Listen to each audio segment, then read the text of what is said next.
নমস্কাৰ। এতিয়া যিসকলে লং জাম্পৰ প্ৰেক্টিছ কৰি থাকে তেওঁলোকে সৰ্বসাধাৰণ কেইটামান ভুল কৰি থাকে, যিকেইটা ভুল কৰাৰ বাবে আপোনালোকৰ বহুতখিনি নিজৰ ক্ষতি হ'ব পাৰে। আপোনালোকৰ যিটো প্ৰথম ভুল সেইটো হৈছে আপোনালোকে অভাৰ প্ৰেক্টিছ। এতিয়া অভাৰ প্ৰেক্টিছ মানে হৈছে আপোনালোকৰ যেতিয়া প্ৰেক্টিছ কৰে তেতিয়া বহুতো এনেকুৱা থাকে তেওঁলোকে এদিনতে লং জাম্প 10 বাৰ নাইবা 12 বাৰ মাৰি দিয়ে। আপোনালোকে সেই ভুলটো কেতিয়াও নকৰিব। যদিহে আপোনালোকে সেই ভুলটো কৰি আছে তেন্তে আপোনাৰ শৰীৰটো বহুতখিনি ক্ষতি হ'ব।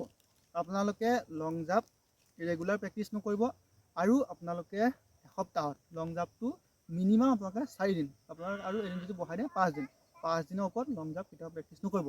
আৰু আপোনালোকে দিনটোত লং জাম্প হাইষ্টটো মাৰিলে 4 বাৰ মাৰিব। আপোনালোকে 3 বাৰ মাৰিব লাগে, কিন্তু আপোনালোকে আৰু এবাৰ বঢ়াই যদি আপোনালোকে 4 বাৰকৈ মাৰিব আৰু আপোনালোকে এসপ্তাহত 4 পৰা 5 দিন লং জাম্প মাৰিব। যদিহে আপুনি 2 টাইম বা 3 টাইম যদি ৰেগুলাৰ লং জাম্প মাৰে বা আপুনি যদি ডেইলি লং জাম্প মাৰে তেন্তে আপোনাৰ শৰীৰটো বহুতখিনি ক্ষতি হ'ব।